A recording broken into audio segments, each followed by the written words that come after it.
¿Cuál fue la medida más extrema que tomaste para que tus padres controladores te dejaran en paz? Tenía 8 años la primera vez que tuve que balancear una enciclopedia de pasta dura en mi cabeza mientras cargaba una charola con agua por toda la sala. Logré 3 pasos antes de que el libro se resbalara de mi cabeza y me aventara a atraparlo. El agua se derramó por todos lados. «Otra vez», dijo mamá, con voz inexpresiva. Mis piernas temblaban en el cuarto intento. «Mamá, me duelen los brazos. Otra vez». Mi hermana mayor se quedaba parada junto a la pared, con los ojos hacia abajo sin mirarme. Ella ya había pasado. Para cuando cumplí 11 años, la rutina de la hora de dormir estaba grabada en mi cerebro. Cada noche, Sofía y yo nos parábamos lado a lado frente al espejo del baño, recitando las frases: «Lo que tú digas está bien, mi amor, perdón por hablar cuando no me tocaba». Cuando Sofía cumplió 14 años, llegó a la casa con un chavo llamado Hugo.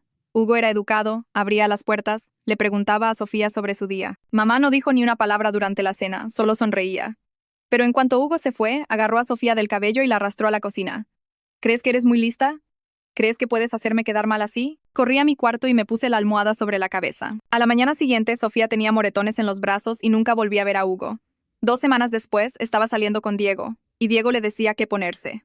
Revisaba su celular. Todas las mañanas antes de ir a la escuela, ella planchaba sus camisas, le preparaba su lonche con notitas como: «Existo para hacerte feliz». Mamá le compró una batidora KitchenAid de $6 por ser una pareja tan maravillosa, dijo sonriendo. Yo intenté ganarme su aprobación de otra forma, estudiaba hasta que me ardían los ojos. El día que llegó mi carta de aceptación de la UNAM, corrí a casa desde la parada del camión. «Mamá, me aceptaron. Beca completa». «Felicidades, mija», dijo, con voz despectiva.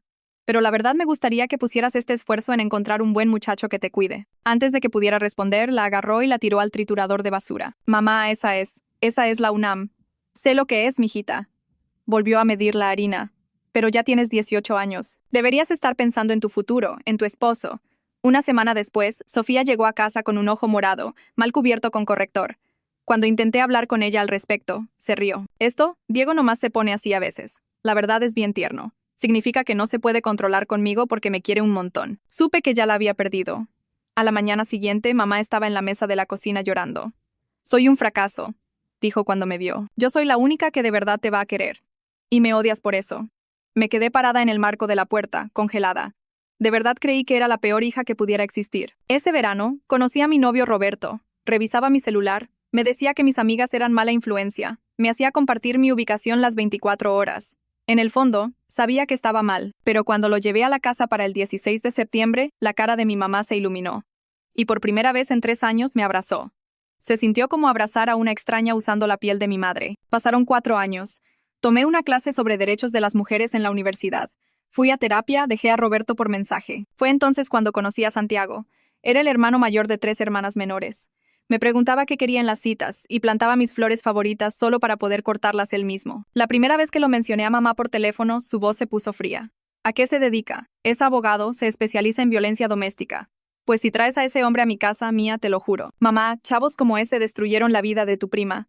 Sonríen y asienten y te hacen sentir igual hasta que tienes 40 años, y sola porque nunca se comprometió».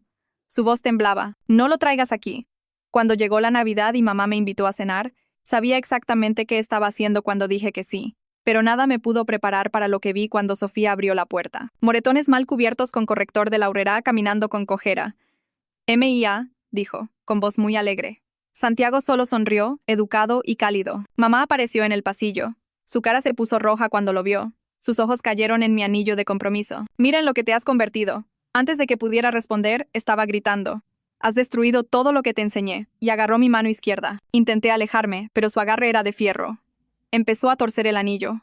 Los brazos de Sofía se cerraron alrededor de mi pecho, inmovilizándome. «Sofía, suéltame. Te estoy ayudando». Sofía susurró en mi oído. «Mamá sabe lo que es mejor». Sentí que mi articulación del dedo comenzaba a separarse. «Santiago, por favor». Lo miré. Desesperada, él ya estaba intentando agarrar las muñecas de mamá. «Suéltala». El anillo estaba cortando más profundo, la sangre empezaba a brotar alrededor del anillo y me sentí mareada. Desperté en el hospital unas horas después, llena de dolor y coraje. Mi mamá me seguía llamando. Santiago me decía que lo sentía por haberme hecho quedar mal y preguntándome si estaba segura de que todavía me gustaba. Pero todo el ruido a mi alrededor simplemente entraba por un oído y salía por el otro. Contesté el teléfono y le dije a mi mamá que viniera al hospital. Era hora de hacerla pagar. Mi mano izquierda me despertó antes que cualquier otra cosa, palpitando como si alguien estuviera apretando mi dedo con unas pinzas. Abrí los ojos y el techo del hospital entró en foco. Azulejos blancos con esos puntitos que siempre me marean cuando los veo mucho tiempo. La venda envuelta alrededor de mi dedo anular se sentía apretada y mal. Un recordatorio blanco y grueso de que anoche realmente pasó. Mamá había torcido mi anillo de compromiso hasta que el metal cortó la piel y la articulación comenzó a separarse. Sofía me había sostenido mientras pasaba. Santiago había intentado detenerla. Esos eran hechos, no pesadillas. Y el dolor que subía por mi brazo cada vez que me movía lo probaba. Me moví en la cama y sentí algo hacer clic en mi cerebro, como un interruptor que se enciende. Durante 22 años, había estado tratando de descubrir qué estaba mal conmigo, porque nunca podía hacer feliz a mamá sin importar cuánto lo intentara. Pero acostada ahí con mi dedo destrozado, finalmente entendí. No había nada mal conmigo. Todo estaba mal con ella. Santiago estaba desplomado en la silla junto a mi cama. Su saco colgaba del descansabrazos y su corbata aflojada alrededor del cuello. Se veía como si no hubiera dormido. Ojeras bajo sus ojos y su cabello parado donde se había pasado las manos. Cuando me vio despierta, se sentó derecho y se inclinó hacia adelante. Mía, lo siento mucho. Debí haberla detenido antes. Debí haberlo visto venir. Te hice quedar mal frente a tu familia y ahora todo está peor y solo. Necesito saber si todavía quieres estar conmigo después de todo esto. Las palabras salieron en una ráfaga y se veía tan culpable, tan convencido de que me había fallado de alguna manera.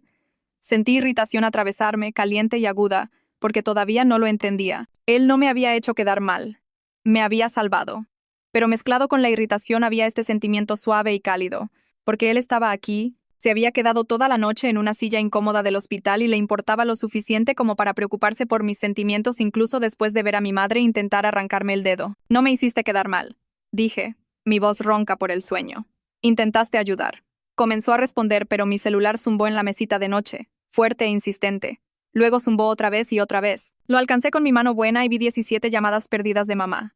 17. Desbloqueé la pantalla y abrí los mensajes de voz, mi pulgar flotando sobre el primero. Santiago me observaba, su expresión preocupada, pero presioné reproducir de todos modos. La voz de mamá llenó el pequeño cuarto, aguda y llorosa. Mía, mijita, no sé qué pasó anoche. Creo que tuve algún tipo de episodio. Por favor, llámame para que podamos hablar de esto. Te quiero mucho y lo siento mucho si te lastimé. El mensaje terminó y puse el siguiente. Esta vez su voz era más dura, más filosa. Mía, necesitas llamarme ahorita mismo. Estás haciendo de esto algo que no es. Yo estaba tratando de ayudarte a ver la razón sobre ese hombre y tú reaccionaste de más. Llámame. El tercer mensaje volvió al llanto. Fracasé como madre. Les fallé a ti y a Sofía. Me odias y no te culpo. Soy la peor persona del mundo. Escuché 3 más, viendo el patrón repetirse. Disculpas sollozantes. Luego acusaciones de que yo estaba destruyendo a la familia. Luego viajes de culpa sobre qué madre tan terrible era. Luego amenazas sobre qué pasaría si no devolvía la llamada. Mi terapeuta me había advertido sobre este ciclo años atrás cuando empecé a verla. La rueda de manipulación la llamaba. Pasa por todas las emociones hasta que algo funciona y la víctima regresa. Puse mi teléfono en silencio y lo dejé boca abajo en la mesa. Un toque en la puerta interrumpió el silencio. Una mujer de unos 40 años con cabello oscuro recogido en un chongo entró al cuarto cargando una tableta y usando una credencial del hospital que decía Heidi Langley LCSW. Buenos días, Mía. Soy una de las trabajadoras sociales de aquí. Hago evaluaciones de rutina para pacientes que llegan por urgencias con ciertos tipos de lesiones. ¿Tienes unos minutos para platicar? Su voz era calmada y profesional, el tipo de tono que probablemente tranquiliza a la mayoría de las personas. Asentí y ella acercó una silla al otro lado de la cama, frente a Santiago. Me miró. Una pregunta en sus ojos. Puede quedarse, dije. Heidi abrió algo en su tableta y me miró con atención cuidadosa y neutral. ¿Puedes contarme cómo sucedió tu lesión?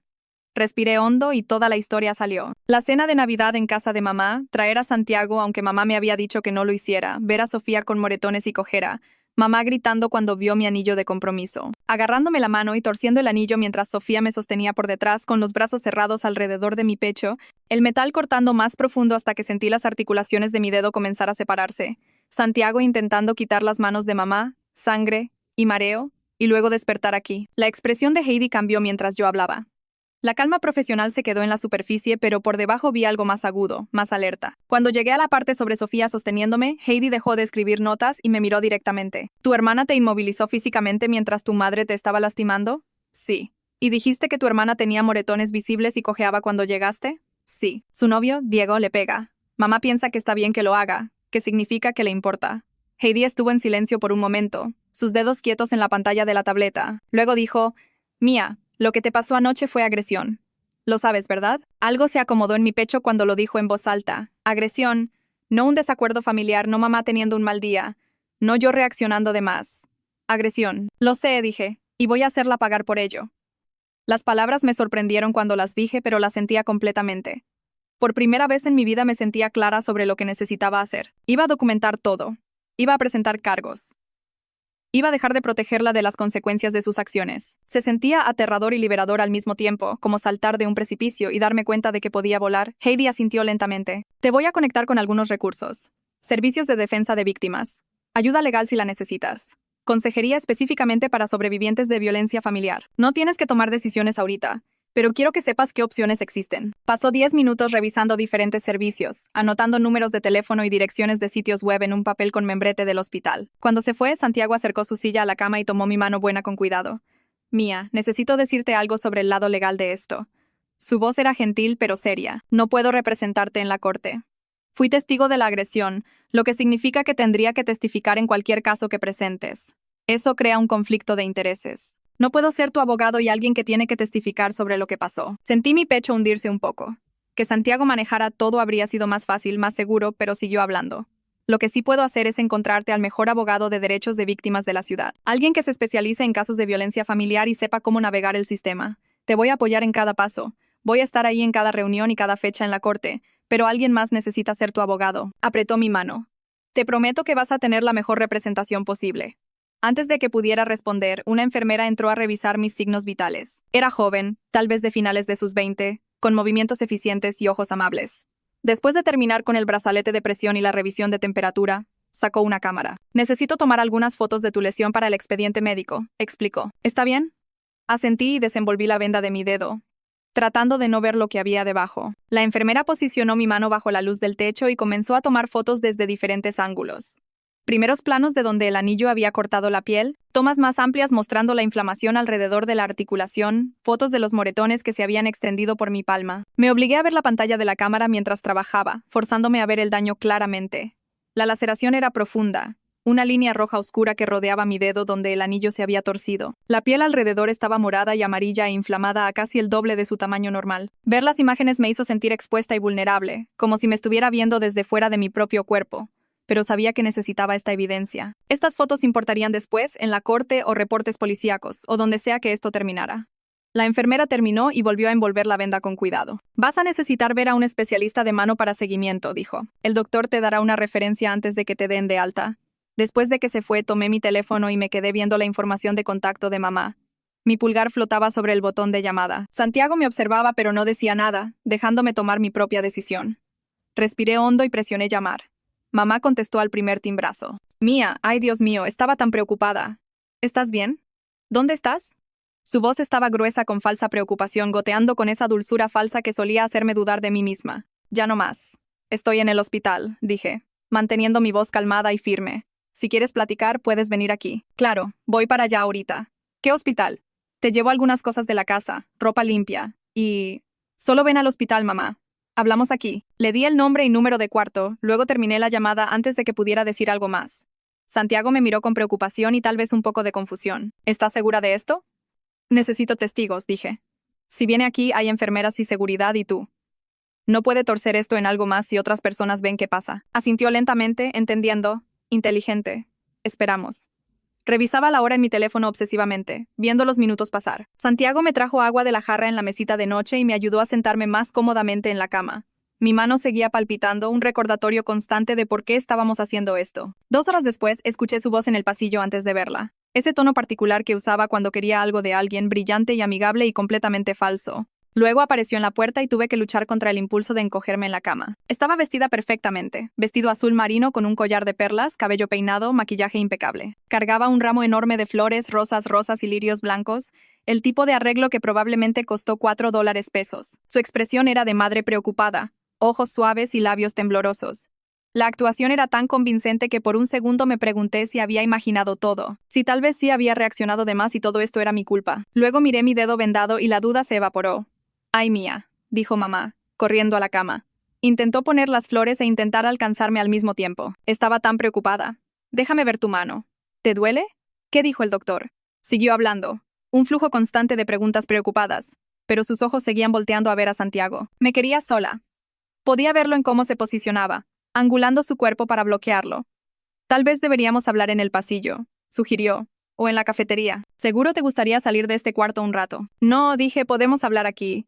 «Pero no hay privacidad, mijita». Esto es asunto de familia. No necesitamos. Miró a Santiago otra vez, su expresión enfriándose ligeramente.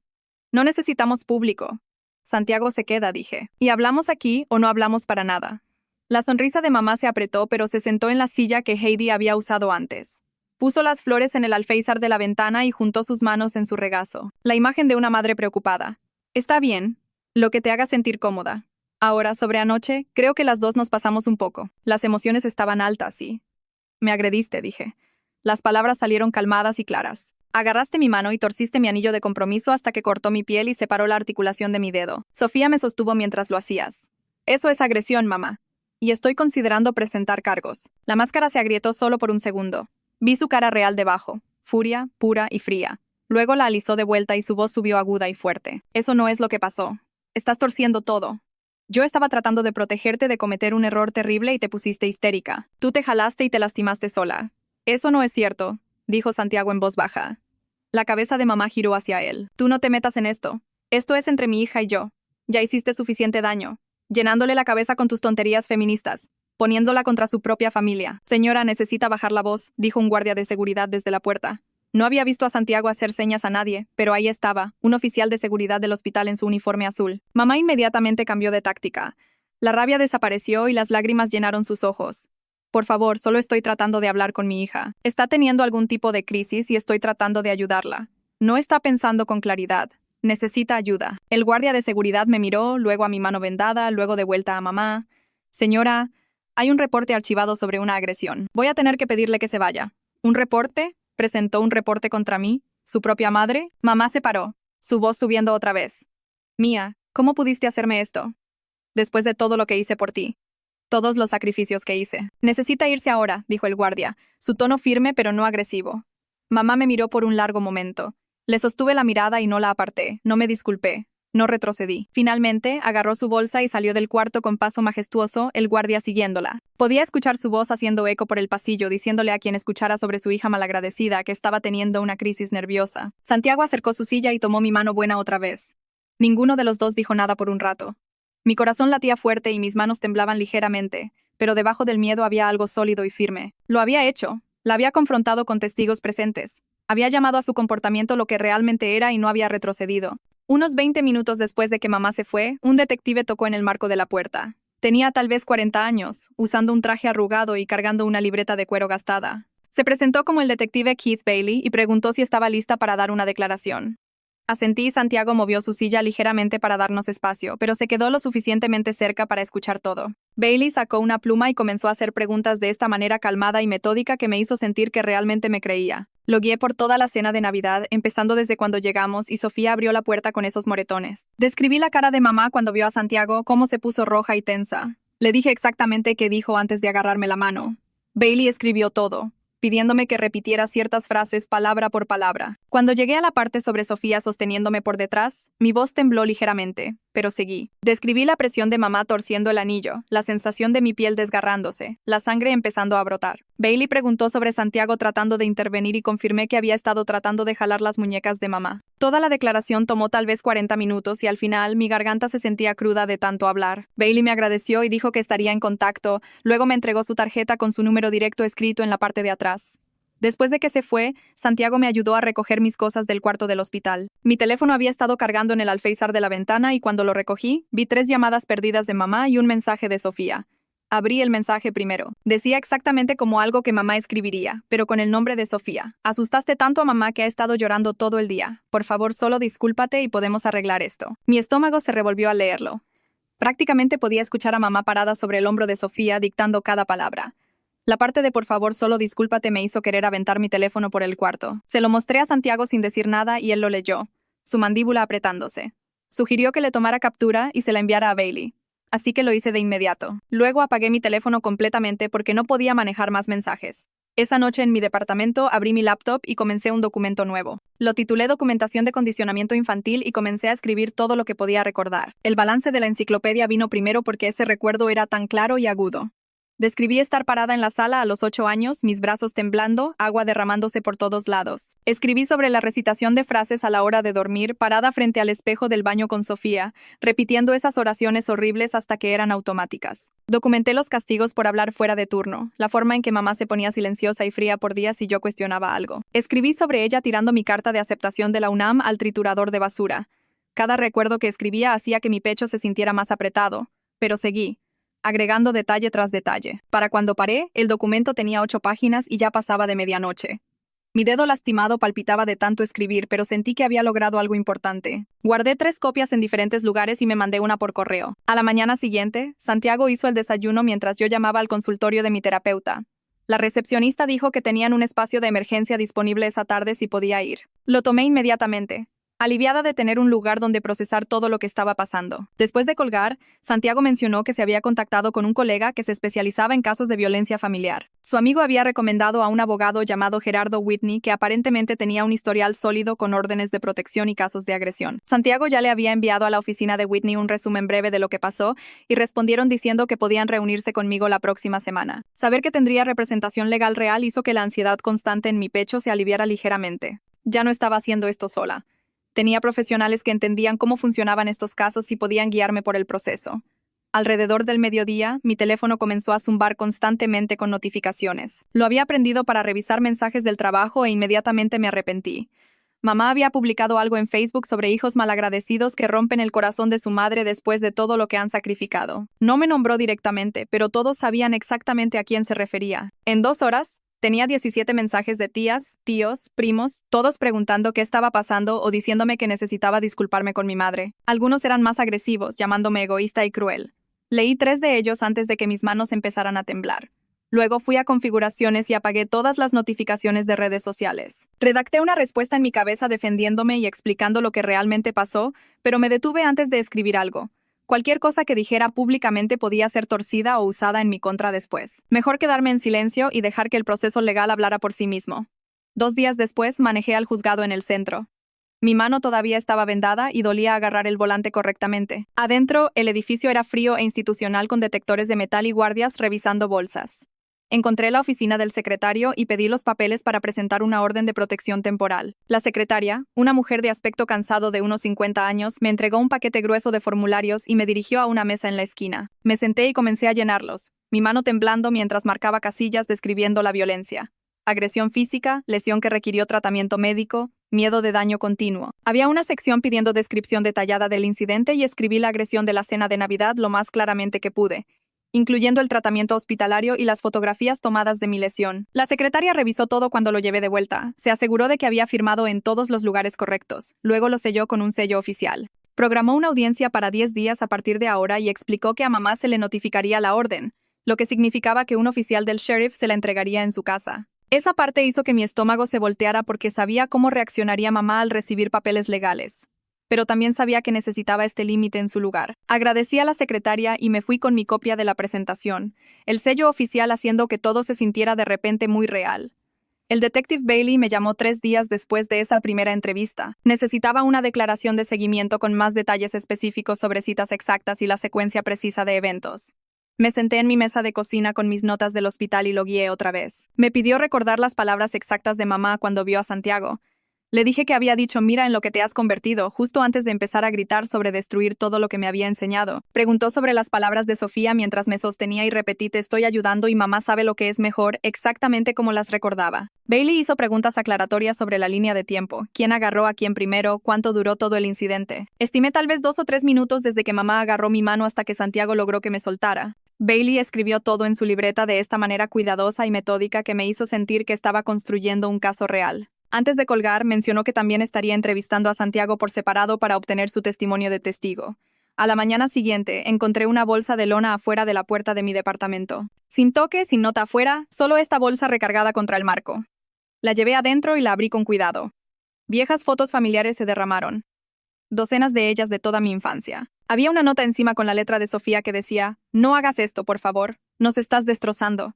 Me senté en mi sillón y comencé a ver las fotos. Había una de mí tal vez a los 8 años, parada muy derecha con un libro balanceado en mi cabeza, mi cara seria y concentrada. Otra mostraba a Sofía y a mí en vestidos a juego en alguna cena de fiesta, las dos sonriendo estas sonrisas apretadas y cuidadosas. Encontré una de mi graduación de preparatoria donde mamá tenía su brazo alrededor de mí, pero yo me inclinaba ligeramente lejos, mi lenguaje corporal mostrando incomodidad incluso entonces. Ver estas fotos me hizo sentir este dolor profundo y doloroso por la infancia que había vivido, pero también me hizo más determinada. Estas fotos eran evidencia de la actuación que todos habíamos estado manteniendo, la fachada cuidadosa que escondía lo que realmente estaba pasando. Las puse de vuelta en la bolsa y las guardé en mi closet, no lista para tirarlas, pero tampoco queriendo verlas más. Esa tarde, Santiago llegó viéndose preocupado. Me dijo que mamá lo había llamado directamente esa mañana, tratando de trabajar alrededor de mí. Le había sugerido que podían resolver esto como adultos sin involucrar a las cortes y le había pedido que me convenciera de retirar la orden de protección. Santiago dijo que había documentado toda la llamada, anotando la hora y todo lo que ella dijo. Luego educadamente se negó a discutir el caso. Le había dicho que cualquier comunicación necesitaba pasar por abogados y colgó. Luego inmediatamente me llamó para avisarme qué había pasado. Me sentí agradecida por su lealtad y la forma en que lo manejó, sin dejarse jalar a su manipulación. Hablamos sobre bloquear su número en su teléfono, pero decidimos dejarlo abierto en caso de que dijera algo más que pudiera ser útil para el caso. Cada contacto que hacía a pesar de mis límites claros era más evidencia del patrón que Bailey y Whitney necesitaban ver. Volver al trabajo fue más difícil de lo que esperaba. Mi trabajo involucraba mucho trabajo en computadora y escribir con mi dedo lastimado era doloroso y lento. Tenía que picar con mi mano derecha, evitando poner presión en el dedo vendado. Al final del primer día de vuelta, mi productividad era tal vez la mitad de lo normal y me sentía frustrada y avergonzada. Pedí una junta con mi jefa para pedir adaptaciones temporales, tal vez algunas extensiones de fecha límite o la habilidad de usar software de voz a texto. Fue comprensiva y aprobó todo lo que pedí sin hacerme explicar mucho, pero pude ver las preguntas en sus ojos. La curiosidad sobre qué le había pasado a mi mano y por qué me veía tan exhausta. Odiaba que esta pesadilla familiar privada se estuviera derramando en mi vida profesional, que compañeros probablemente estuvieran chismeando sobre mi lesión y preguntándose qué estaba pasando. Mantuve la cabeza baja y me enfoqué en pasar cada día, contando los días hasta la audiencia de la orden de protección cuando al menos algo de esto se resolvería. La semana siguiente, Santiago me llevó a la oficina del abogado Gerardo Whitney en el distrito del centro. El edificio era de ladrillo viejo con pasillos estrechos que olían a café y papel. La oficina de Gerardo estaba en el tercer piso, abarrotada con cajas de archivos apiladas contra cada pared. Se paró cuando entramos, un hombre de unos 50 años con cabello gris y lentes de lectura colgando de una cadena alrededor de su cuello. Estrechó mi mano cuidadosamente, notando la venda en mi dedo. Nos sentamos en sillas frente a su escritorio mientras sacaba un bloc legal amarillo y comenzaba a tomar notas. Explicó que tenía dos caminos separados hacia adelante. El sistema criminal significaba trabajar con el detective Bailey para perseguir cargos de agresión contra mamá, lo que podría resultar en multas o libertad condicional si el fiscal decidía tomar el caso. El sistema civil significaba presentar una orden de protección permanente a través de la corte familiar, lo que legalmente prohibiría a mamá contactarme o acercarse a mi casa. Ambos caminos requerían documentación detallada. Necesitaba expedientes médicos, declaraciones de testigos, fotografías y una línea de tiempo escrita de eventos. Preguntó si tenía alguna documentación previa de los patrones de comportamiento de mamá. Mencioné los expedientes de terapia de años atrás, pero admití que nunca había reportado nada formalmente antes. Gerardo asintió y dijo que eso era común en casos de abuso familiar. Me entregó un paquete de formularios para llenar y programó una reunión de seguimiento para 2 semanas después.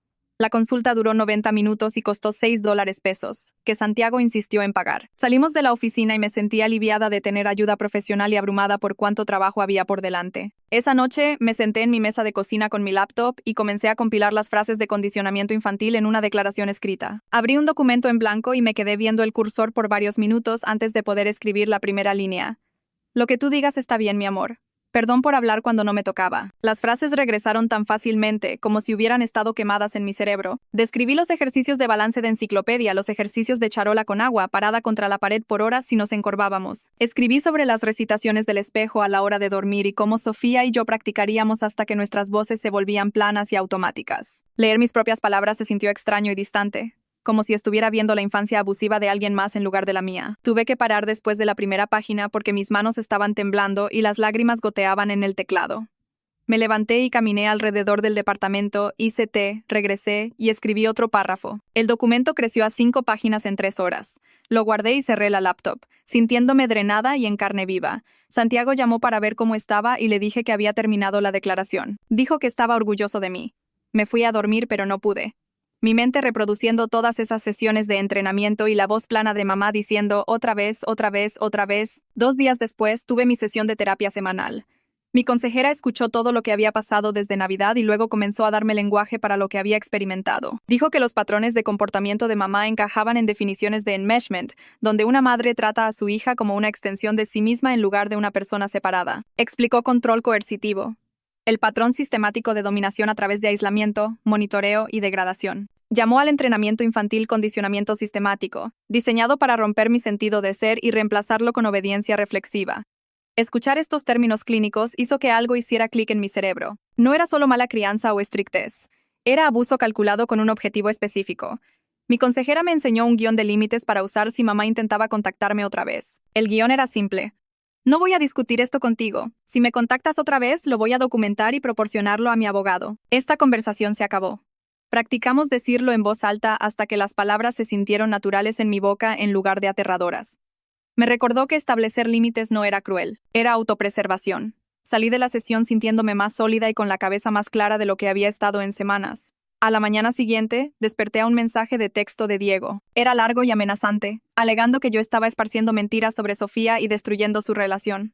Dijo que si no dejaba de meterme, tomaría acción legal contra mí por acoso y difamación. El mensaje hizo que mi estómago se apretara, pero no entré en pánico. Abrí la función de captura de pantalla de mi teléfono y capturé todo el hilo de mensajes, asegurándome de que el número de Diego fuera visible arriba. Luego reenvié las capturas de pantalla al Detective Bailey con un mensaje breve explicando quién era Diego y su conexión con Sofía. Bailey respondió en 1 hora, agradeciéndome por la documentación y diciendo que la añadiría al archivo del caso. Mi mano se mantuvo firme todo el tiempo, lo que me sorprendió. Estaba aprendiendo a tratar cada amenaza como evidencia en lugar de algo que temer. Decidí intentar una vez más lograr que Sofía hablara en el expediente sobre lo que pasó en Navidad. Llamé a su celular y contestó en el cuarto timbrazo. Su voz sonaba hueca y cansada. Pregunté si estaría dispuesta a dar una declaración al Detective Bailey sobre mamá agarrándome y ella sosteniéndome. Sofía estuvo en silencio por un largo momento. Luego dijo que yo estaba empeorando todo, que mamá estaba devastada y la familia se estaba desmoronando por mi culpa. Intenté explicar que mamá me había agredido y casi me rompió el dedo, que esto no era sobre drama familiar sino violencia real. La voz de Sofía se puso plana. Dijo que yo siempre había sido dramática e incapaz de aceptar disciplina. Dijo que mamá solo estaba tratando de ayudarme a ver la razón sobre Santiago. Luego colgó. Me quedé sentada con mi teléfono, sintiendo un dolor profundo en mi pecho. Me di cuenta de que no podía salvar a Sofía hasta que ella estuviera lista para salvarse a sí misma. Estaba demasiado profundo en el condicionamiento, demasiado comprometida con la creencia de que el abuso era amor. Tenía que dejarla ir por ahora. 3 días después, estaba haciendo la cena en mi departamento cuando el interfono del edificio sonó. La voz del guardia de seguridad vino preguntando si quería permitir que mi madre subiera a mi unidad. Todo mi cuerpo se puso frío. Le dije que no, absolutamente no, y le pedí que llamara a la policía porque había una orden de protección siendo procesada. El guardia dijo que haría la llamada y mantendría a mamá en el lobby. Fui a mi ventana y miré hacia abajo a la entrada de la calle 4 pisos abajo. Podía ver a mamá parada en la banqueta, su cara inclinada hacia el edificio. Incluso desde esta distancia podía ver la rabia torciendo sus facciones. 2 oficiales de policía llegaron unos 10 minutos después. Los vi hablar con mamá, vi a un oficial escribiendo en una libreta. Le entregaron unos papeles, probablemente una advertencia de invasión. Mamá gesticulaba enojada y su voz llegaba hasta mi ventana, aunque no podía distinguir las palabras. Finalmente, se volteó y se alejó. Sus movimientos rígidos y bruscos. Los oficiales esperaron hasta que estuvo fuera de vista antes de volver a su patrulla. Llamé al guardia de seguridad para agradecerle, y dijo que haría una nota en el registro del edificio sobre el incidente. Guardé la fecha y hora en mi teléfono, añadiéndola a mi lista creciente de violaciones de límites. A la mañana siguiente, me reuní con mi profesora para discutir mi trabajo de curso incompleto. Había entregado documentación médica del hospital, junto con una explicación breve de que estaba lidiando con una emergencia familiar y caso legal. La profesora revisó el papeleo y me otorgó un incompleto para el semestre sin hacer demasiadas preguntas. Dijo que podía recuperar el trabajo en las siguientes 8 semanas y aún recibir crédito por la clase. Era una pequeña victoria práctica que me daba respiro.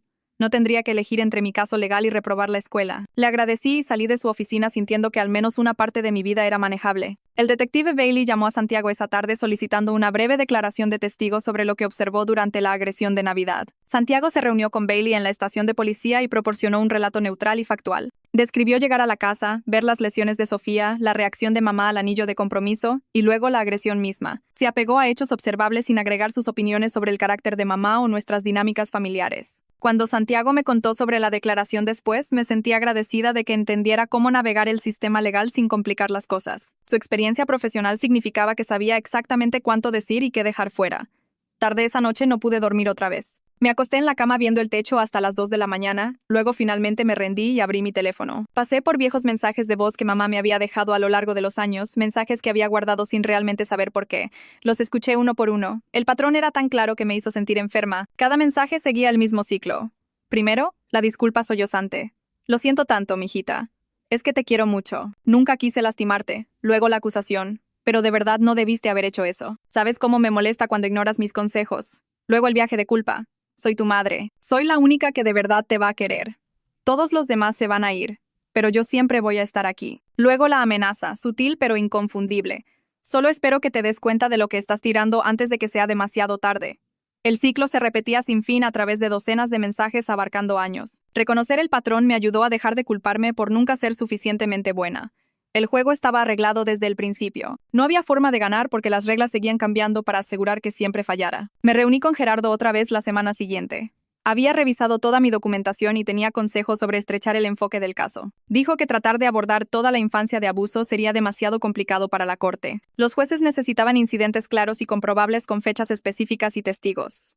Recomendó enfocar el caso civil específicamente en la agresión del anillo de Navidad. Teníamos evidencia médica, fotografías, testimonio de testigo de Santiago y una línea de tiempo clara. Tratar de probar décadas de condicionamiento psicológico enturbiaría las aguas y debilitaría el caso fuerte que ya teníamos. Me sentí frustrada por la limitación. Parecía mal que el sistema de cortes no pudiera abordar la raíz real del problema. Todos esos años de control sistemático y manipulación. Pero Gerardo explicó que las cortes lidiaban con acciones, no patrones de daño psicológico. Entendí su razonamiento aunque se sentía incompleto. Tendríamos que conformarnos con responsabilizar a mamá por lo que podíamos probar en corte, aunque eso fuera solo la punta del iceberg. La audiencia de la orden de protección estaba programada para 10 días y dormir se volvió imposible. Me acostaba despierta hasta las 2 o 3 de la mañana, mi mente corriendo por escenarios del peor caso. Luego me arrastraba por el siguiente día sintiéndome como si me estuviera moviendo bajo el agua. Después de la tercera noche de esto, comencé a construir rutinas para manejar la ansiedad. Cada noche antes de dormir, revisaba todas las cerraduras 2 veces, probando cada manija de puerta y pestillo de ventana. Variaba mi ruta a casa desde el campus, nunca tomando el mismo camino 2 días seguidos. Cuando llegaba a algún lado, a donde sea, le mandaba mensaje a Santiago con mi ubicación. Los rituales se sentían excesivos al principio, pero me daban algo concreto que controlar cuando todo lo demás se sentía caótico. Mi teléfono zumbó una tarde con una notificación de mi prima Sara. Me había reenviado capturas de pantalla de un chat grupal familiar que mamá había iniciado. Los mensajes me revolvieron el estómago. Mamá alegaba que yo la había atacado primero en la cena de Navidad, que ella solo se estaba defendiendo cuando yo agarré su brazo y lo torcí. Se describía a sí misma como la víctima de una hija malagradecida y violenta que estaba tratando de destruir a la familia. El mensaje de Sara fue breve. Pensé que deberías ver esto. Lo siento. Reenvié todo a Gerardo inmediatamente, mis manos temblando mientras escribía el correo. Respondió en 1 hora diciendo que esta era evidencia perfecta del patrón de mamá de controlar la narrativa y manipular a miembros de la familia. Agrégalo al archivo, escribió. La facturación del hospital me llamó a la mañana siguiente para lo que describieron como una consulta de seguimiento de rutina. La mujer en el teléfono hizo preguntas detalladas sobre mi documentación de lesión y cobertura de seguro. Quería confirmar que habían codificado correctamente todo relacionado con la agresión, incluyendo la visita a urgencias, los rayos X y las citas de seguimiento. La conversación se alargó por 20 minutos, cubriendo detalles administrativos que hicieron que mi cerebro se sintiera brumoso. Me forcé a mantenerme enfocada y tomar notas, anotando números de referencia y códigos de reclamo. Cuando finalmente colgué, me sentí exhausta por la mera monotonía de manejar todo este papeleo además de todo lo demás. Gerardo me llamó 3 días después con noticias que hicieron que mi pecho se apretara. Mamá había presentado una queja cruzada a través de su abogado, alegando que yo había agarrado su brazo primero y ella solo se estaba protegiendo de mi agresión. El documento alegaba que yo era la instigadora y ella estaba actuando en defensa propia. La voz de Gerardo se mantuvo calmada mientras explicaba que esta era una táctica de abuso estándar, enturbiar las aguas para hacer que ambas partes se vieran igualmente responsables. Pasamos 1 hora en el teléfono preparando nuestra respuesta. Me guió por cómo citaríamos la declaración de testigo de Santiago, describiendo exactamente qué pasó, las fotografías médicas mostrando mi lesión sin lesión correspondiente en mamá, y la evidencia física del anillo cortando en mi dedo. Los hechos están de nuestro lado, seguía diciendo. No dejes que esto te sacuda. Esa noche, Santiago y yo nos sentamos en mi sillón teniendo la conversación que habíamos estado evitando. Preguntó sobre la línea de tiempo de nuestra boda, si deberíamos empezar a hacer anuncios o fijar una fecha. Sentí mi garganta apretarse. Quería casarme con él, pero el pensamiento de que mamá usara nuestra boda como otra arma contra mí me hacía sentir enferma. Hablamos por más de 1 hora, sopesando opciones y considerando el timing. Finalmente acordamos retrasar cualquier anuncio público hasta después de que el caso legal se resolviera. Mantendríamos nuestro compromiso privado, solo entre nosotros. protegiéndolo de convertirse en otra cosa que mamá pudiera torcer o manipular. La decisión se sintió madura y cuidadosa en lugar de decepcionante. El detective Bailey me dejó un mensaje de voz la tarde siguiente solicitando autorización para acceder a mis expedientes médicos del hospital. Explicó que la documentación de lesión se convertiría en parte de la investigación criminal y necesitaba mi consentimiento escrito para obtener los archivos. Me reuní con él en la estación de policía a la mañana siguiente y firmé el formulario de liberación. Mi firma viéndose temblorosa en el papel oficial. Verlo añadir el formulario a un folder creciente hizo que todo se sintiera más real e irreversible. Esto ya no era solo drama familiar, esto era un caso criminal con evidencia y documentación y procedimientos oficiales. Le mandé mensaje a Sofía una semana después preguntando si quería reunirse para tomar café. Aceptó inmediatamente, sugiriendo una cafetería neutral a medio camino entre nuestros departamentos. Llegué temprano y escogí una mesa cerca de la ventana pidiendo una bebida que apenas toqué. Sofía llegó 10 minutos tarde, caminando cuidadosamente como si le dolieran las costillas. Hicimos plática incómoda sobre nada importante, bailando alrededor de los temas reales. Luego vi el carro de Diego entrar al estacionamiento. No entró, solo se estacionó donde tenía una vista clara por la ventana y se sentó ahí viéndonos. Mi pecho se apretó con miedo. Sofía me notó viendo y volteó sobre su hombro, luego volvió a ver su taza de café sin reaccionar.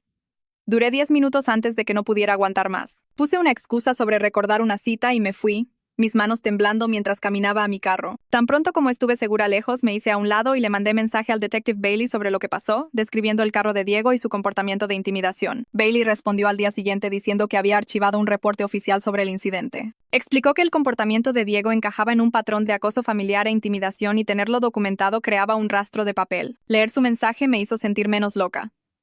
Como si tuviera prueba de que estas cosas realmente estaban pasando y no solo en mi cabeza. Cada incidente iba al archivo, construyendo un caso que mostraba que esto no era drama aislado, sino abuso sistemático. Mi terapeuta me dio tarea durante nuestra siguiente sesión. Quería que redactara una carta de límites a mamá explicando qué contacto aceptaría y no aceptaría hacia adelante. La tarea se sentía imposible. Trabajé en ella por días, escribiendo y borrando y reescribiendo. Intenté ser clara y firme sin ser cruel, estableciendo límites específicos sobre llamadas telefónicas y mensajes y eventos familiares. Parte de mí seguía cuestionando por qué todavía estaba tratando de ser amable con alguien que me había lastimado tanto, pero otra parte de mí necesitaba probar que no era el monstruo que mamá alegaba que era, que podía establecer límites sin ser vengativa. La pesadilla me golpeó a las 3 de la mañana, despertándome de golpe con mi corazón acelerado. Tenía 6 años otra vez, balanceando esa enciclopedia en mi cabeza mientras cargaba la charola de agua. Mis piernas temblaban de agotamiento y la voz de mamá seguía diciendo otra vez, otra vez, otra vez. Me quedé acostada en la cama después, viendo el techo y forzándome a reencuadrar el recuerdo. Eso no era entrenamiento de etiqueta. Era entrenamiento de control, enseñándome que mi cuerpo no me pertenecía, que mis límites no importaban, que la obediencia era más importante que el dolor. La pena me invadió por la infancia que merecía pero nunca tuve, por la madre que debió haberme protegido en lugar de romperme. Lloré en silencio hasta que el amanecer empezó a filtrarse por las cortinas, de luto por algo que nunca realmente tuve. La fecha de la audiencia llegó 3 semanas después.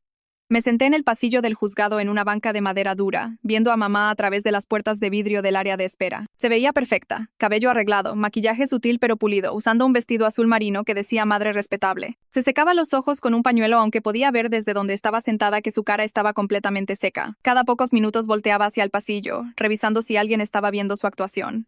Saqué mi folder de notas de testimonio y me forcé a respirar lentamente, leyendo la línea de tiempo que había memorizado. Las fotos médicas estaban ahí también. Fotos de mi dedo hinchado y cortado donde el anillo se había torcido en la piel. Santiago se sentó a mi lado, callado y firme, sin tratar de llenar el silencio con seguridades que no necesitaba. Cuando el alguacil nos llamó, mis piernas se sintieron temblorosas. Pero me paré y caminé por esas puertas. La sala de la corte era más pequeña de lo que esperaba. Solo el estrado del juez y unas cuantas filas de asientos. La abogada de mamá ya estaba ahí, una mujer en un traje gris que se veía molesta de estar manejando este caso. El juez era un hombre mayor con lentes de lectura y no perdió tiempo en cortesías. Empezó a revisar el archivo inmediatamente, volteando páginas mientras todos nos sentábamos en silencio. Lo vi estudiar las fotografías médicas, su expresión neutral pero enfocada. Leyó la declaración de testigo de Santiago, luego el reporte policial del detective Bailey. La abogada de mamá se paró y comenzó a hablar sobre cómo esto era un malentendido familiar, cómo las emociones estaban altas durante las fiestas, cómo su cliente lamentaba profundamente el incidente pero sentía que mi respuesta era desproporcionada. El juez la dejó terminar. Luego miró directamente a mamá y preguntó si disputaba los hechos de lo que pasó. La voz de mamá era suave y herida cuando dijo que no. No disputaba que hubo un altercado, pero sentía que yo estaba exagerando la severidad. El juez recogió las fotos médicas otra vez y las sostuvo donde mamá podía ver. Preguntó si disputaba que estas lesiones requirieron tratamiento hospitalario. La abogada de mamá objetó, diciendo que la pregunta era inflamatoria, pero el juez la rechazó. Mamá tuvo que decir que no disputaba la visita al hospital. El juez otorgó una orden de protección de corto plazo ahí mismo, efectiva inmediatamente, pendiente una audiencia completa en 6 semanas. La abogada de mamá objetó fuerte, argumentando que la orden era innecesaria y causaría dificultades indebidas. Pero el juez la cortó. Dijo que la evidencia médica y la declaración de testigo eran suficientes para establecer una amenaza creíble y la orden de no contacto ahora estaba legalmente aplicada. Sentí alivio al lavar mi pecho, cauteloso y cuidadoso, como si no quisiera confiar en él todavía. Mamá se paró rápido, su silla raspando fuerte contra el piso, y su abogada tuvo que agarrar su brazo para evitar que dijera algo. Salimos por puertas diferentes y no miré atrás. Los mensajes familiares empezaron esa tarde, pero eran cuidadosos ahora. Nada directamente amenazante. Solo mensajes tristes sobre cómo mamá estaba devastada, cómo yo estaba destrozando a la familia, cómo todos estaban rezando para que entrara en razón. Silencié el chat grupal y no sentí nada. Por 2 días estuvo tranquilo. Luego mi profesora me mandó un correo pidiéndome ir a su oficina para discutir mi trabajo final. Mi estómago se hundió cuando lo leí. El correo era formal y cuidadoso, diciendo que se había levantado una preocupación sobre la originalidad de mi trabajo, y necesitaba reunirse conmigo lo antes posible. Supe inmediatamente qué había pasado. Mamá había llamado a la universidad. Reuní cada borrador de ese trabajo, cada nota de investigación, cada fuente subrayada, y lo puse todo en un folder. La reunión estaba programada para la mañana siguiente. Apenas dormí esa noche, repasando explicaciones en mi cabeza, sintiendo rabia exhausta de qué tan lejos iría mamá. Cuando entré a la oficina de la profesora se veía incómoda. Explicó que había recibido una llamada de alguien alegando ser mi madre, alegando que había plagiado porciones significativas de mi trabajo final. Dijo que estaba requerida a investigar cualquier queja de plagio, sin importar la fuente. Extendí mis materiales en su escritorio, mostrándole la progresión desde notas iniciales a borrador tosco a versión final. Revisó todo cuidadosamente, comparando mis borradores con la entrega final, revisando mis citas contra el material fuente. Después de 20 minutos, levantó la vista y se disculpó por tener que preguntar.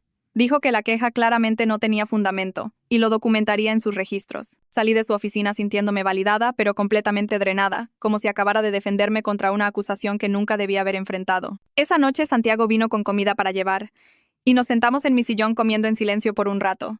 Luego dijo algo que me sorprendió. Admitió que estaba preocupado sobre cómo este caso podría afectar su reputación profesional si se hacía público.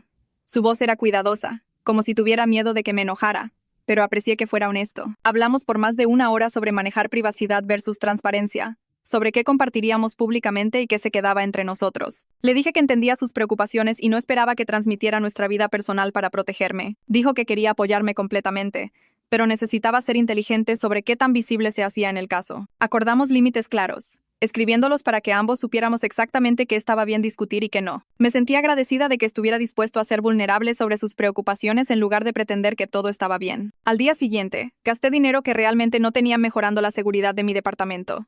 Cerrojos nuevos en ambas puertas, del tipo que necesitan llave de ambos lados. Un timbre con cámara que mandaba alertas a mi teléfono cuando alguien se acercaba. Lo probé 3 veces para asegurarme de que funcionara viéndome en la pantallita. El cerrajero terminó cerca de la hora de la cena y le pagué en efectivo, tratando de no pensar en cómo esto estaba comiendo mi presupuesto de despensa. Pero esa noche, dormí mejor de lo que había dormido en semanas. Mi cuerpo finalmente se relajó ligeramente, sabiendo que escucharía una alerta si alguien venía a mi puerta. Desperté una vez cerca de las 3 de la mañana y realmente me volví a dormir en minutos en lugar de quedarme ahí ansiosa hasta el amanecer. 2 días después, mamá dejó un mensaje de voz. Casi lo borré sin escucharlo, pero algo me hizo reproducirlo. Su voz era diferente esta vez, suave y triste, e insinuando cosas sin decirlas directamente. Habló sobre qué tan difícil era esto para ella, cómo no sabía si podía seguir, cómo todo lo que había construido se estaba cayendo. Nunca dijo las palabras reales, pero la implicación era clara. Estaba amenazando con lastimarse porque de lo que yo la estaba haciendo pasar. Sentí la culpa tratar de agarrarme, ese viejo jalón familiar de arreglar cosas y hacer que ella estuviera bien. Pero había aprendido suficiente en terapia para reconocer la manipulación. Llamé a la línea no de emergencia de la policía y solicité una revisión de bienestar en su dirección. La despachadora preguntó si pensaba que estaba en peligro inmediato y dije que había recibido un mensaje de voz preocupante de un familiar insinuando autolesión. Dijeron que mandarían a alguien. Colgué y me senté en mi sillón, negándome a llamar a mamá directamente, negándome a ser jalada de vuelta a su ciclo. La culpa me roía de todos modos. El detective Bailey me llamó a la tarde siguiente. La revisión de bienestar había encontrado a mamá perfectamente segura y furiosa sobre la policía apareciendo en su casa. Aparentemente había gritado a los oficiales sobre acoso y humillación exigiendo saber quién los había llamado. Bailey dijo que había añadido el mensaje de voz manipulativo al archivo del caso, notando el patrón de comportamiento. Me dijo que lo había manejado correctamente al llamar para la revisión en lugar de responder directamente. Sentí una firmeza desprendida cuando colgamos, sabiendo que había hecho lo correcto aunque se sintió horrible. Gerardo programó una sesión de preparación para la audiencia de orden de protección completa la semana siguiente. Aparecí en su oficina con toda mi documentación y pasamos 3 horas revisando todo. Me hizo organizar las fotos médicas en orden cronológico, etiquetando cada una con fechas y descripciones. Revisamos las declaraciones de testigos, resaltando los hechos clave. Me guió por mi testimonio, haciendo preguntas y ayudándome a practicar mantenerme calmada y factual. Hicimos un póster de línea de tiempo mostrando el patrón de escalamiento desde condicionamiento infantil hasta la agresión del anillo. El trabajo metódico me ayudó a sentirme enfocada y determinada en lugar de asustada. Para cuando salí de su oficina, tenía un plan claro de qué diría en la corte. Sofía apareció en mi puerta justo después de medianoche un martes. Escuché la alerta del timbre con cámara y revisé mi teléfono para verla parada ahí, tambaleándose ligeramente como si le dolieran las costillas. Abrí la puerta y prácticamente se cayó adentro. Moretones frescos cubrían sus brazos, mal escondidos bajo un suéter. Su maquillaje estaba corrido y podía ver el borde de un ojo morado bajo el corrector. No hice preguntas. Solo la ayudé al sillón, le conseguí una cobija y dejé agua y analgésicos en la mesita. Se acurrucó y cerró los ojos inmediatamente. Regresé a mi cuarto pero no pude dormir. Acostada ahí en la oscuridad, preguntándome si este era finalmente el momento en que dejaría a Diego, preguntándome si debía presionarla para hablar o solo dejarla descansar, preguntándome cuántas veces más tendría que lastimarse antes de que algo cambiara. Desperté cerca de las 7 y escuché movimiento en la sala. Me quedé en la cama por unos minutos, escuchando a Sofía moverse. Luego me levanté y caminé en silencio a la puerta de mi cuarto. Por la rendija podía verla sentada en el sillón con su teléfono, su cara iluminada por la pantalla. Mensaje tras mensaje entraba, el teléfono zumbando constantemente en sus manos. Atrapé vistazos sobre su hombro cuando me acerqué más. Los mensajes eran todos de Diego. Algunos eran disculpas, diciendo que lo sentía y nunca volvería a pasar. Otros eran amenazas, diciendo que lo estaba haciendo quedar mal y mejor regresara a casa. Luego promesas de cambiar, diciendo que iría a consejería y sería mejor. Los pulgares de Sofía se movían por la pantalla, escribiendo respuestas que no podía leer. Agarró su chamarra y zapatos, moviéndose rápido como si estuviera tratando de irse antes de que despertara. Escuché la puerta principal cerrarse suavemente. Cuando salí 10 minutos después, encontré una nota en la mesita escrita en la parte de atrás de un recibo. Decía gracias por dejarla quedarse y que necesitaba ir a casa. Mi pecho se sintió apretado leyendo esas palabras, sabiendo que estaba caminando directo de vuelta a la misma situación. Llamé a la oficina de Gerardo esa tarde y pregunté si había alguna forma de intentar hablar con mamá a través de una persona neutral, tal vez una terapeuta que pudiera mantener las cosas calmadas. Dijo que lo investigaría y me llamó de vuelta 2 horas después. Había encontrado una terapeuta llamada Raquel Price que hacía este tipo de trabajo de mediación. Mandamos una carta formal a través de la abogada de mamá preguntando si aceptaría reunirse con la terapeuta presente. Gerardo dijo que no me hiciera muchas ilusiones, pero quería intentarlo una última vez antes de la audiencia completa. 3 días después, Gerardo llamó para decir que mamá había rechazado la oferta completamente. Esa misma tarde, salí de mi clase de psicología y caminé hacia el estacionamiento del campus. Mamá apareció detrás de una fila de carros, caminando directo hacia mí con su bolsa agarrada fuerte. Me congelé en medio de la banqueta. Empezó a decir mi nombre, su voz subiendo más fuerte. 2 oficiales de seguridad del campus vinieron corriendo del edificio principal. Se metieron entre nosotras, uno de ellos levantando su mano hacia mamá. Le dijo que necesitaba irse inmediatamente porque había una orden de protección. La cara de mamá se puso roja y empezó a argumentar, diciendo que solo quería hablar con su hija. El otro oficial tomó su brazo gentilmente y la caminó hacia el área de estacionamiento de visitantes. Me quedé parada ahí en el pasillo afuera del edificio, mis piernas temblando, viéndolos escoltarla a su carro. Estudiantes pasaban viéndome, pero no podía moverme. Gerardo programó otra sesión de preparación para la semana siguiente. Nos sentamos en su oficina y me dijo que recortara mi testimonio mucho. Dijo que debía enfocarme solo en lo que pasó en la cena de Navidad, la agresión específica con el anillo. Intenté explicar que el juez necesitaba entender todo el patrón, todos los años de entrenamiento y control. Gerardo negó con la cabeza y dijo, las cortes quieren hechos y líneas de tiempo, no contexto. Practiqué decir solo los detalles básicos. Mamá agarró mi mano, torció el anillo. Sofía me sostuvo. Santiago intentó detenerla. Se sentía como si estuviera borrando la verdad, dejando fuera todo lo que importaba, pero seguí practicando hasta que pude decirlo sin llorar. Santiago vino ese fin de semana y se sentó en mi mesa de cocina con su laptop. Escribió una declaración simple describiendo lo que vio en la cena. Escribió que mamá agarró mi mano y torció mi anillo mientras Sofía me inmovilizaba. Escribió que intentó intervenir. No agregó ninguna opinión sobre el comportamiento o carácter de mamá. Todo eran tal vez 2 párrafos, limpio y profesional. Lo leí sobre su hombro y me sentí agradecida de que supiera cómo hacer esto sin empeorarlo. Mi teléfono sonó un martes en la mañana mientras hacía café. Era Sofía. Su voz temblaba, tan mal que apenas podía entenderla. Preguntó si conocía algún recurso para personas en malas relaciones. Agarré mi laptop y abrí el sitio web de la línea directa de violencia doméstica. Le leí el número lentamente, asegurándome de que lo escribiera. Luego le mandé mensaje con la dirección y número de teléfono de un programa de refugio local. Mantuve mi voz firme y calmada, diciéndole que podían ayudarla a descubrir qué hacer después. No presioné ni hice preguntas. Solo le di la información y le dije que la quería. Colgó después de 1 minuto. 2 días después, el detective Bailey llamó para decirme que Sofía había presentado un reporte policial contra Diego. Había ido a la estación de policía con una defensora del programa de refugio. Diego había sido detenido y estaba siendo retenido pendiente investigación. Me senté en mi sillón y sentí algo como esperanza, frágil y cuidadosa, sabiendo que Sofía finalmente se estaba eligiendo a sí misma. Pero también sabía que esto era solo el principio y el camino adelante sería brutal para ella. La audiencia completa pasó un jueves en la mañana a principios de marzo. La sala estaba llena de personas esperando otros casos. Me senté junto a Gerardo en una mesa frente al estrado del juez. Mamá se sentó al otro lado del pasillo con su abogada, su cara perfectamente compuesta. Cuando llegó mi turno, caminé al estrado de testigos y puse mi mano en la Biblia. Dije mi nombre y juré decir la verdad. Gerardo me pidió describir lo que pasó el día de Navidad. Conté la historia exactamente como practicamos. Mamá agarró mi mano izquierda, torció mi anillo de compromiso. Mi hermana Sofía me sostuvo por detrás. La articulación de mi dedo se separó y el anillo cortó en mi piel. Santiago intentó jalar las muñecas de mamá. Me mantuve calmada y factual, sin emoción en mi voz. La abogada de mamá se paró y empezó a hacer preguntas, sugiriendo que yo estaba inventando esto porque estaba enojada con mi madre. Dijo que estaba siendo vengativa y tratando de destruir a mi familia. El juez levantó su mano y le dijo a la abogada que se sentara. Miró las fotos médicas, las que mostraban mi dedo hinchado y cortado. Leyó la declaración de testigo de Santiago. Revisó la documentación de todas las llamadas y mensajes de mamá y el incidente del campus. Luego otorgó una orden de protección de 1 año sin ninguna duda en su voz. Como parte de la orden, el juez le dijo a mamá que tenía que completar un programa de intervención de violencia doméstica. Le dio algunas multas que pagar y sesiones de consejería obligatorias a las que asistir. Las penalidades parecían pequeñas, solo algo de dinero y clases, pero sentí algo como satisfacción sabiendo que estaba siendo responsabilizada para nada, aunque fuera de esta manera limitada. La voz del juez fue firme cuando le dijo que tenía que mantenerse lejos de mí. Sofía me llamó una semana después desde un número nuevo. Dijo que había entrado a un programa de refugio de 6 meses que le daba un lugar para vivir y sesiones de consejería. Me dijo que necesitaba enfocarse en su propia recuperación y solo podía tener contacto limitado conmigo, supervisado por su consejera.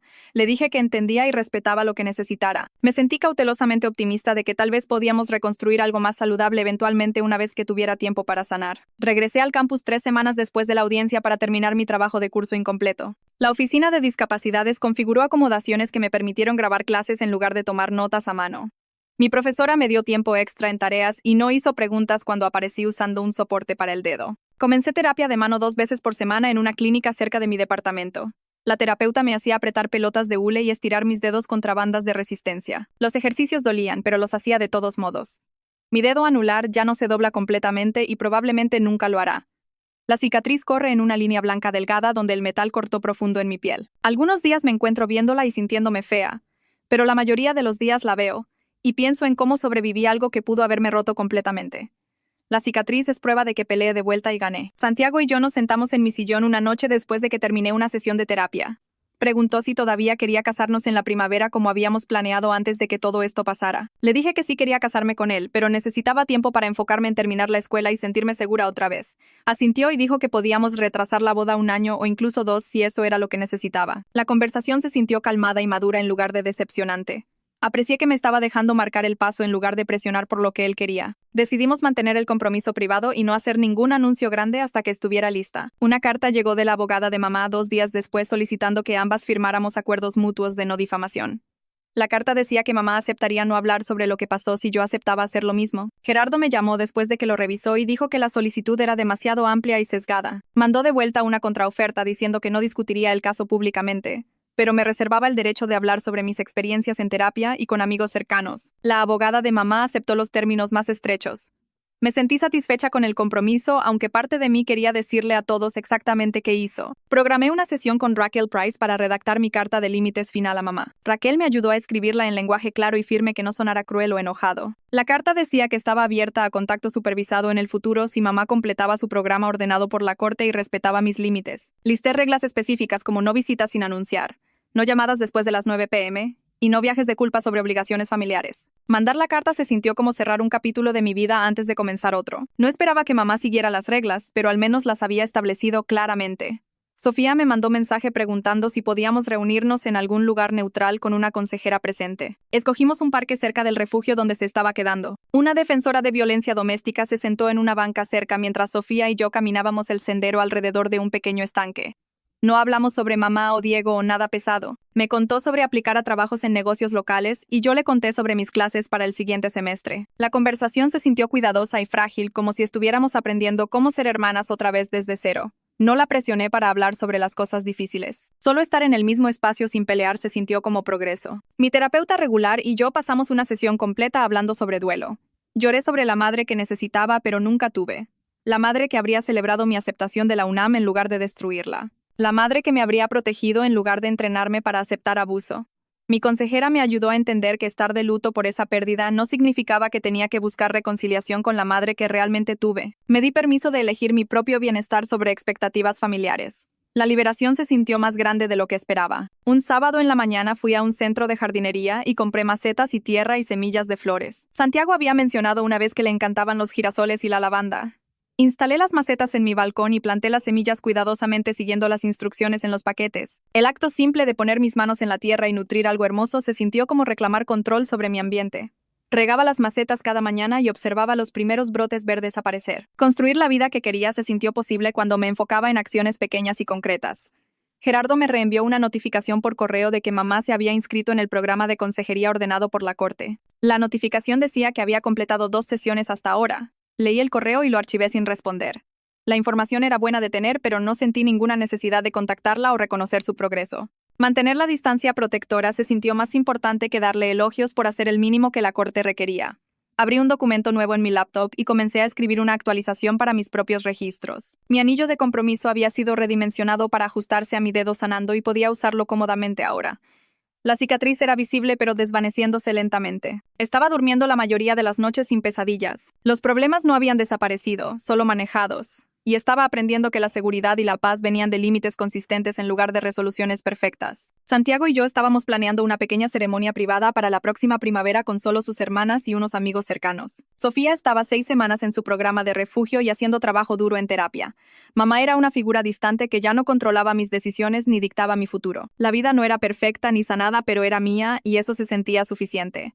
Eso es todo por ahora. Gracias por aguantar conmigo. De verdad lo aprecio. Espero que esto te haya dejado sintiéndote aunque sea un poquito mejor. Suscríbete si quieres más de eso.